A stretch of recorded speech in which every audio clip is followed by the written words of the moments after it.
Еден од нашите најпознати дизајнери, врвен костимограф Александар Ношпал е денеска моје друштво во Репортер. И јас сум сигурна дека ќе имаме супер муабет. Александар, здраво. Здраво. И драго ми е што прифати поканата и што благодарам на повикот и благодарам што има некаква надеж или што во вакви времиња почнавме некако да функционираме. Почнавме некако да функционираме во вакви времиња, еве конкретно ти некако на сите ни дојде и на моја голема радост е некој вистинско освежување во целата оваа криза со короната, откако се појави новата мини колекција на Александар Ношпал, која што е во соработка со онлайн продавницата Митра. Зашто станува збор и од каде идејата за ова? Ношпал Митра, лимитирана едиција, limited edition, или како што се нарекува ова корпорација, всушност една дифузна моја линија, односно една соработка со онлайн продавницата или вебсајтот mitra.mk. Настана како резултат на, да речеме, на една токму на оваа ситуација, како што рековме, на ситуација кога сите седевме дома, сватив дека немам што да работам, се најдов една ситуација кога седев дома и во тој момент се појави една моја пријателка која што е една од основачките собственичка на Митра, која што предложи, односно јас предложив и оној така во еден неврзан разговор, излезе дека излезе таа колаборација. Јас одамна го планирав ова да го направам, односно имав многу луѓе кои што мене на неколку пати ми напоменуваа да го отпочнам овој процес, на некаква си моја платформа, колекција во Македонија, бидејќи одамна ме нема на тоа поле. Меѓутоа јас некако повеќе се посветив на театарот, се пронајдов себе си во театарот, не само што се пронајдов, тоа беше одамна, тоа е одамна моја љубов. И меѓутоа некако со сите настани кои што помина, представите и ангажманите кои што ги добив низ светот, сватив дека сватив дека тоа е мојот комодитет, тоа е мојата, таму се чувствувам најсигурен. И едноставно последната година, токму 2019-та, беше таква да од еден авион во друг, само менував, дури и менував од едно место на друго, одејќи на проби или ангажмани со театарот, да минував дестинацијата и дали на недела дена се враќа во Скопје само да ги препакувам куферите, а дури се случуваше и општо не се распакував. Долго време те имаше на модната сцена, всушност ти никогаш не се ни повлече од модната сцена, меѓутоа последната твоја колекција 2005-та, колекцијата на Закара беше така? Да, Револуција, така се викаше таа колекција. Зошто толкова пауза? Треба уште мислам 3 емисии, ако ова почне да го разлубуваме, не. Од моето појавување, од моето враќање од Париз 96-та година, некаде до 2007-та година, 2006-та година, јас постојано бев во некоја акција која што се нарекуваше мода, изработка на фустани по нарачки или еден вид на, ајде да речеме, понашки висока мода, да тоа не е таа висока мода кај нас воопшто не е на тоа ниво на кој што го работат надвор големите куќи.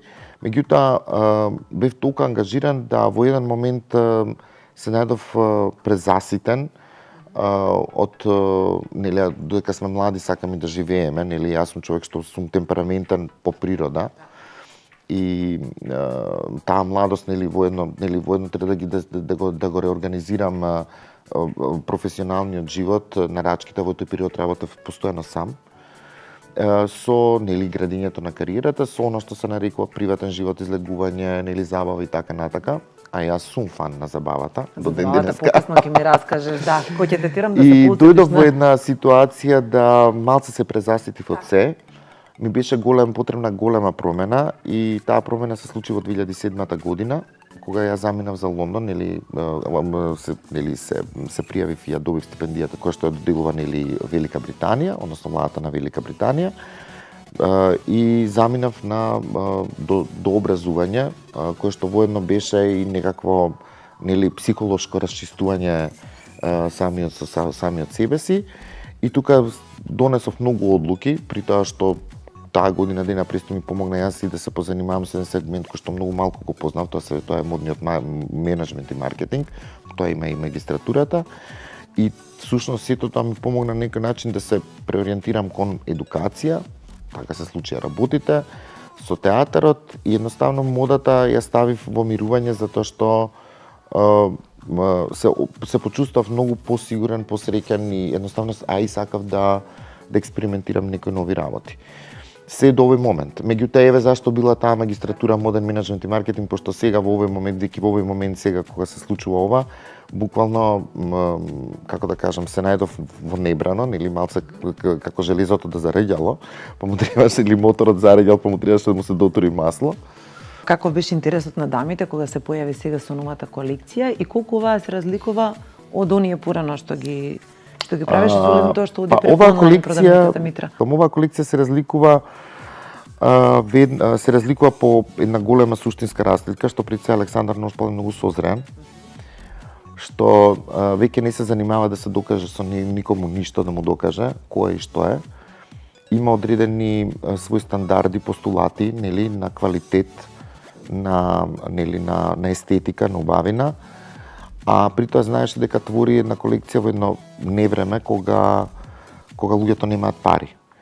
А во истото време нели се случи застој на економијата, на стопанството, на мало стопанството и воедно сватив дека мојот ангажман со оваа колекција, како што веќе напоменав, нема да представува само помош самиот за себе си или помош на Митра, односно помош на еден круг на луѓе што ги имаме нели како пријатели, туку воедно ќе представува и помош и вклучување на неколку малостопанственици во нели како што се продавници на материјали, производители нели текстилни сега производства и така натака.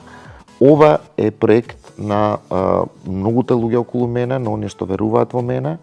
Значи проектот Ношпал Митра лимитирана едиција е она што е Македонија, она што е вистинската Македонија, пријателството, нешто што не се заменува со она што луѓето што го немаат надвор, а имаат многу други работи. И сега пошто е да речеме Митра, односно лимитираната колекција на Ношпал поинаква од другите, те прашувам во однос на цените, затоа што велиш решив да создадам колекцијата во ова време невреме кога све застана и кога луѓето немаат пари. Значи ли тоа дека цените на гардеробата се пристојни и пристапни да може да си ги дозволи секој, да речеме?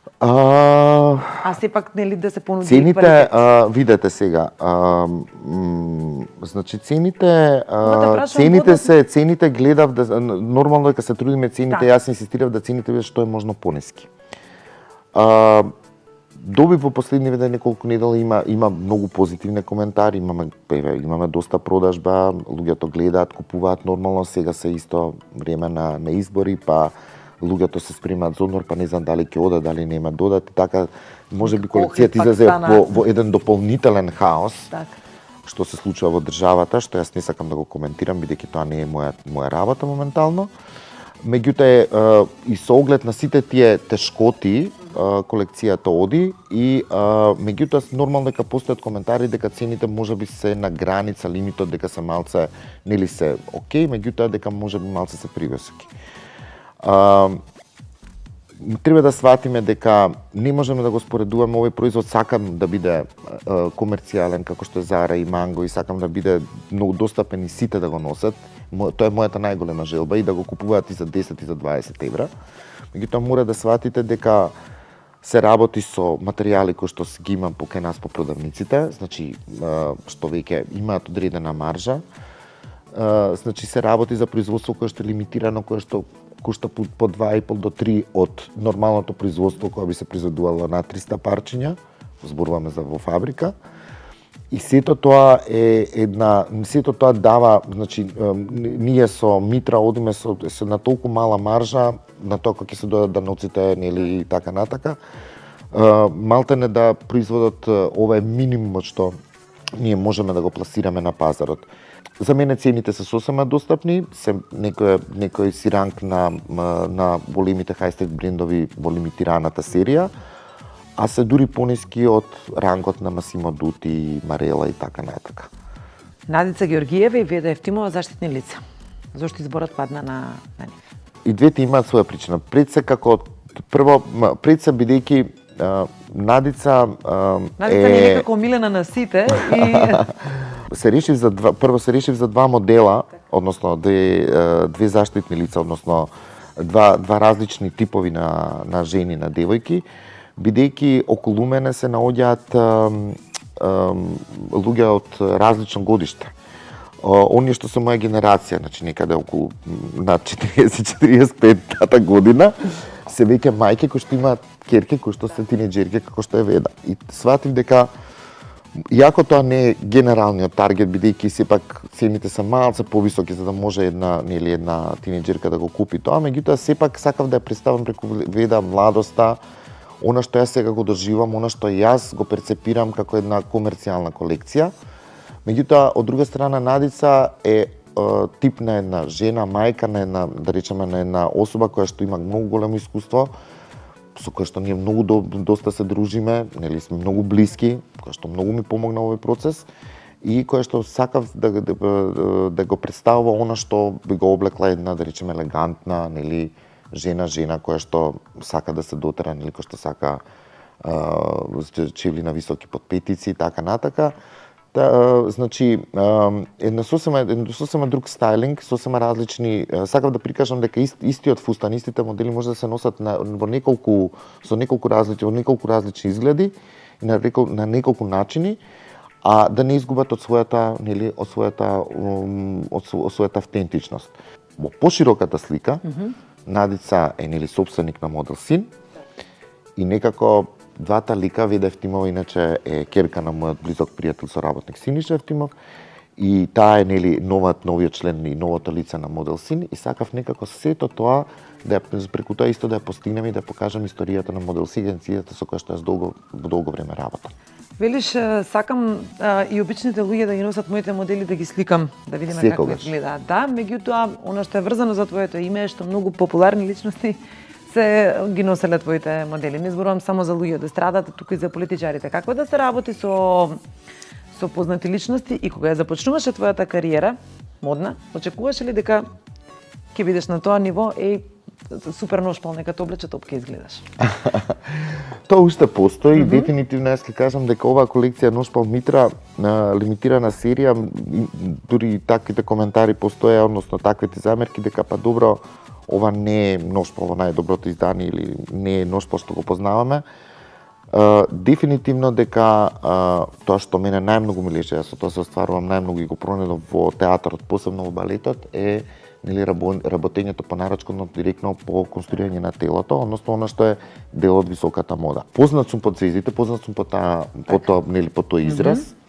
Нели моето последно, да речеме, на овој пазар, она што луѓето овде што ме знаат, пошто го работев, нели гледаме Тамара лани на Евровизија и тоа беше знак дека некако без разлика дали на некого му се допаѓаш или не му се допаѓаш, и нормално е, не може сите да те сакаат и да им се бендисуваш. Јако материјалот беше, да речеме, купен од еден извонреден производител од Германија, 100% свила со Тенди 6, кој што беше платен извонредно скапо и така натака, сите мислеа дека е купен на пазар. Имаше и такви коментари, меѓутоа е добро, не му замирувам на нашиот народ или на оние што не знаат да препознаат добар материјал, и тоа е наука. Само сакав да кажам дека тоа е тука е мојата јака страна. Техниката на кроењето и техниката да го направам нештото да изгледа и од ништото да го направам нешто. Јас се надевам дека ќе дојдат подобри времиња од оваа колекција, ќе успеам да го развијам и се надевам дека ќе успееме ова полека со оваа комерцијална линија па да може да ја направам вистинската Ношпал линија, она што јас на вистина го сакам. И дефинитивно работам на таа платформа, нели, да го презентирам мојот стил онака како што јас сметам дека треба да биде, меѓутоа ако тоа и сега изгледам на пазарот, тоа ќе биде невкусно и неблагодарно, бидејќи цените ќе бидат многу високи, а ситуацијата е таква каква што е. Во време кога луѓе умираат, се разболуваат, кога не можеме да изградиме болници, небулозно е Александар Ношпал да излезе со парче од 500 евро или 1000 евро. Не е само фустанот на Тамара, туку креацијата на Тоше со која што настапи на Евросонг, креацијата на Каролина. Добро, јас го спомнав последното. Да, последното, меѓутоа јас сега сакам да направам едно ретро, XXL мислам дека исто беа... 2000-та година, ако ги гледаме Така. евровизиските настапи се, бидејќи тука, нели, како во едно интервју кога ме спомна, нели, ми рекоа, пошто си познат, ја реков, зависи дали во Македонија или надвор. Така. Евровизиите. XXL 2000-та година, 2002 Каролина Гочева, со од нас зависи, првиот настап на Каролина, потоа 2004 Тоше Проевски во Истанбул и последната 2018 Тамара Тодорска. Тие креации не велиш, не може А тука се иначе Ребека, Маја Вукичевиќ, Така. значи се што познавате на естрадата на некој начин, дали во стајлинг или во облека помина низ мој рац. Добро, а со политичарите имаш соработувано, има доаѓаат политичарките да креираат нешто. Има. Има многу луѓе што ги знаете, можеби или што одминали така натака, ајде една вака популарна која што ја знаат сите и е позната и од госпогите кои што се уште се на сцената, а кој што дури излезе на весник, тоа е началниот фустан на Радмила Шекеринска. Така. Да. Колку е тешко да се работи со познатите, во смисла колку ти веруваат на она што ќе им го сугерираш и под колкав притисок си ти на реакциите од јавноста ако сметаш дека некому тоа не му се допадне. Исте притисокот. Дали работите, дури мислам дека е поголем притисокот кога работите за јавна личност отколку за политичар. Бидејќи знаете како зборувам јавна личност за звезда музичка или естрадна, бидејќи тие многу повеќе се следени и секој нивно појавување нормално луѓето кога гледаат со различни очи, различни луѓе, различни мислења. И многу поголема е пресијата, а уште поголема е пресијата новинарите кога се работи за музичките звезди, за политичарите мислам дека толку многу луѓето не се занимаваат со градоровата, што е од една страна добро, бидејќи за мене политичарите не треба да се толкави звезди како што се во моментот. Да, ма колку треба да ја промовираат, извини што те прекинав, македонската мода, да речеме... Па да, за оние што работат надвор, да, односно што работат, што се министри, што имаат патување и така натака, меѓутоа тоа веќе на друга тема на моја... Да те вратам повторно сега на притисоците, кога нешто кога ќе направиш нека креација со која што еве конкретно ќе го споменам Тоше, мислам дека таа креација најде на повеќе критики ако се сеќаваш на тоа време. Зошто кој беше? И се уште. Не тоа време, да, се уште. добро, зборуваме ме тогаш кога се појави на претпоставувам дека ти секогаш беше во креацијата со која што нели тој настапува, јас сакам да испратам некоја порака. Која беше еве го таман се погоди.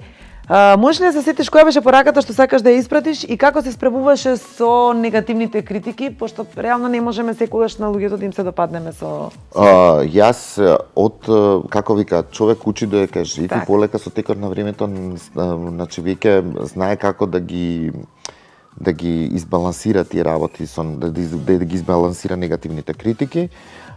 Затоа многу ми помогна првата моја школа во Париз, односно моето студирање во Париз, каде што ние едноставно тоа што јас сакав некако да го применам на моите студенти, ама тука некако не влегува во менталниот склоп, бидејќи веднаш родителите се увати како моето дете нема десетка и така натака.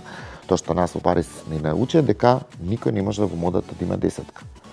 Тоа не е заради тоа што никој не знае за десетка или не е технички, не сме подготвени, бидејќи во модата со студиите вие добивате некаква база, а понатака јас ќе кажам, треба да бидете навистина еден Карл Лагерфелд или не знам да можете, а и тогаш се случува на некој да му се допадне, не целата колекција за десетка. Ако ја сега почнам да го коментирам Тоше Проевски, некој ќе го рече, па еве почна човекот по 8 години да се правда. Првенствено што тоа беше изорганизирано или искоординирано со Тоше. Прво ја што го прашав Тоше, што се замислува да биде најсигурен, тој ми рече во бел кожен мантел. И тоа јас го испочитував. Го испочитував бидејќи пред се што ми е многу битно кога ќе настапи еден пејач на сцената, мора да некако се замислува и има некаква желба тоа да го промовири, така се осеќа најсигурно. Втората работа, не дека јас ја пратам или ќе го променам или нема да го променам тоа, во тоа време ние немавме како времето на Тамара што имавме режисери кои што веќе поинаку ги гледаат сценските настапи, нели ние до лани, во принцип, не работевме со професионални режисери сценски кои што ги ангажиравме од Шведска. Тоа беше прв лани се види резултатот веднаш. Или веднаш разликата е диаметрално спротивна. Зашто тие го гледаат целиот Евровизија сценски настап и го гледаат како еден телевизиско шоу и точно ја гледаат нели превјуто, односно прегледот или предходно знаат точно каде ќе удри камерата и како светло ќе оди, каков ќе биде целиот настап. Втора работа, што секогаш на луѓето кои гледаат Тоше или ќе видат Каролина и така натака, или Тамара или било што, треба секогаш да размислуваат дека имате песна. Песната има своја приказна. Песната на Тоше Проевски беше доста тешка. Значи, животот е книга, нели, со седмосмински такт, македонски мелост, и не можете вие да го направите тука него Сакис Рувас. Со искинати фармерки палто, бидејќи тоа ќе значи дека се исмеувате на седмосминскиот такт, значи на вашата традиција во музиката. Тоа што никој не го гледа од гледачите, сите гледаат како изгледа човекот, меѓутоа сите таа година велеа, леле, види како Сакис да беше Тоше како Сакис облечен. Ја веднаш ќе речам, па на Беовизија беше облечен. Или на концертите кога Тоше ги даваше беше облечен како и Сакис Рувас. Дури и расклопувањето на сакото на Тоше на концертите се појави година дена пред Сакис да излезе на Евровизија. Меѓутоа, во концерт, кога имате жив настап, кога имате жива музика и песните кои што ги имаше Тоше живи, го дозволуваат. Оваа песна не го дозволуваше тоа.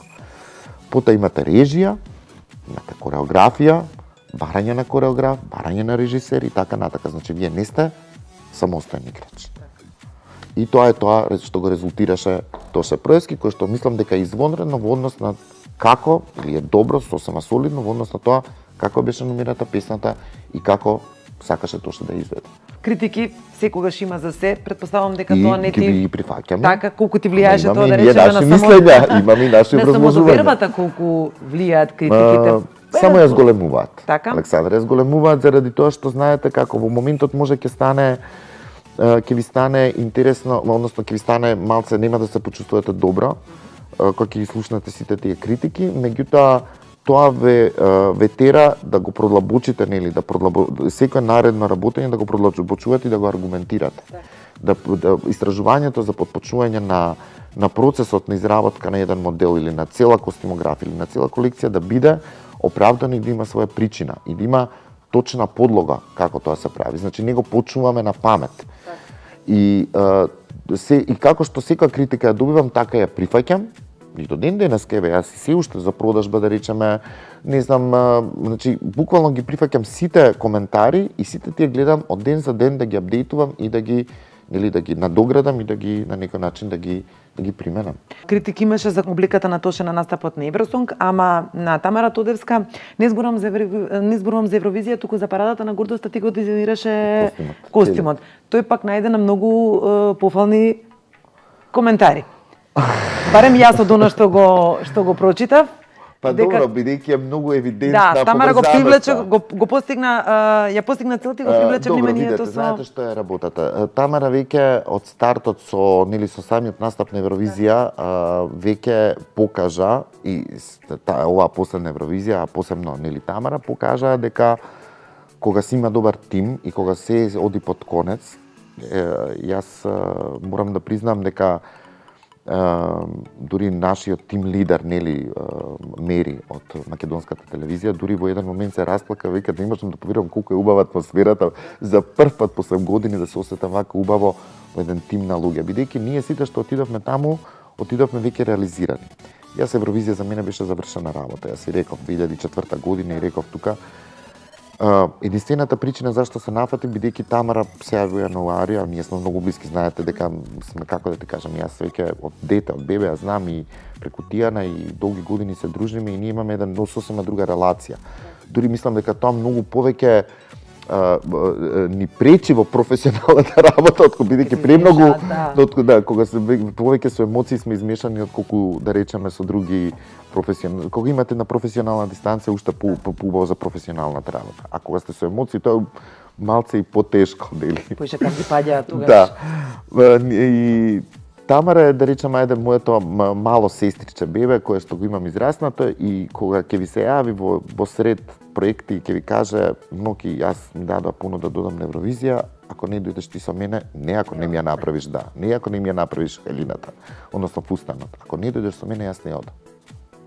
Јас реков, Тамара, не смееш тоа да го направиш. Јас, ако треба за тебе, ќе дојдам. Значи, многу искрено, многу честно. Значи, не беше тука ни работата дали значи, нормално се подразбираше дека ќе го направам фустанот, а едноставно, бидејќи сите битни моменти на Тамара во животот без разлика низ кои креатори поминала, колку стилисти, колку си имале и сме работеле, па јас не сум бил тука, па и така натака, па сум доаѓал, па кога сум можел се уклучувал. Најбитните настани во животот се проведени низ мој раце. Од незината свадба, до незината Евровизија, до незините фестивали, до незиниот прв роден ден на малата, нели на Хана, кој она носеше мој пустан, така да ден денес. Не знаем дека и Хана носи. Да, за првиот роден ден уште должам таму пустанче со јаготка, уште ме моли Хана. Ама еве не можам никако да стигнам да го направам. Меѓутоа, сето тоа, како да кажам, сето тоа значи поставува еден поинаков принцип на работа. И трета работа што навистина, ако некој го познава телото на Тамара, физички тоа сум јас. И точно знам кога видов првата визуализација што за прв пат се случи, тоа е малку некако работа со кореограф или со режисер на представа, кога режисерите ќе ви ја пратат првата визуализација на тоа како треба да биде настапот, вие сваќате точно на кои поенти да удрите и што треба да скриете, а што да откриете. Те сеќаваш ли на твојата прва модна ревија? Како не? Која година беше? 27 мај 92 година, како од пушка ќе го кажам. Колкава беше возбудата тогаш, каде се случуваше тоа, да малку да ги вратиме тие што... Да, јас уште не бев заминат за Париз, тоа беше уште бев јас само што завршив средно училиште. Тоа беше 92-та година, 91-та завршивме, меѓутоа се случи војната во Југославија. Јас останав, не заминав за Париз, не можевме да излеземе од државата, како сега, истиот карантин. Истите волкат. Истиот карантин. Јас, ајде некако да си најдам некаква занимација тогаш не со овој ум, нормално се запишав на туризам, а нели па ајде да студирам туризам, меѓутоа отидов во Охрид месец дена, меѓутоа положив испити, меѓутоа едноставно, како да кажам, не можев тоа да го издржам. Ама пробав да задоволам неколку вкусови, нели ајде да се најдем во годината и јас реков сакам да правам ревија и тогаш професор на Ликовната академија на одделот моден дизајн беше професорката Зорица Младиновиќ Тодорова, која што сега издаде една книга, поздрав до неа, која што ги водеше една група на абсолвенти, меѓу кои беа неколку луѓе што кои се сега надвор, кои се тука, меѓутоа еве луѓето што го познаваат од моите колеги беше Никола Евтимов, заедно да ја направивме таа прва ревија. И јас всушност ме приклучија кон нивната абсолвентска ревија, нели да можам да направам јас неколку своји модели. Јас нормално отидов со скици да прашам културно како секој добро воспитано дете дали ќе ме примат. Тие се согласија и тогаш нели јас се приклучив на таа ревија, а бев средношколец и истата таа година во септември ќе заминав за Париз. Нели тоа ми беше како една, да речеме да се најдам во една работа од јануари месец така до септември дека односно до мај дека заминам, да можам да ми биде интересно, бидејќи навистина ви кажам, темпераментот ми е доста пргав и доколку немам работа, не се чувствувам добро, значи не едноставно луѓето гледаат нервоза кај мене. Велиш фино воспитано дете дека заврши во Јосип Броз средна школа, тоа знам, во истата гимназија во која што учев и јас, ама какво детство имаш? Каде живееше во Скопје? Значи сум роден во Тафталиџа 2, и се уште живеам во станот на моите родители. Јако во меѓувреме купив стан во центар и го поклонив, односно се наменив, го дадов на мојот внук, на синот на брат ми, или па направивме некоја трампа со брат ми, така да го задржам овој стан бидејќи е полн со емоции, кој што долго време се очекувам и се надев дека годинава ќе го реновирам, ама короната се случи. Корона е крива за се. И инаку сум дете растено во центар, од проста причина што баба ми и дедо ми живееа веднаш зградата до Песталоци и брат ми учеше во Песталоци. Јас почнав таму, меѓутоа потоа се случи нека немили настани во семејството, мајка ми се разволе, поодеше на долги патувања во Париз, нели операции. Тоа беше кога моите на моја второ трето одделение. Па јас седев кај баба ми и дедо ми, така да бидејќи татко ми ностоп работеше инженер статичар, на брат ми веќе беше прва, втора, трета година гимназија. Веќе пред факултет беше, пошто ние сме 6 години разлика, 5,5-6. И се едноставно јас таму останав и бидејќи се случуваше доста често да треба да живеам и така се го задржав нели оној момент на Песталоци, нели на останувањето во Песталоци.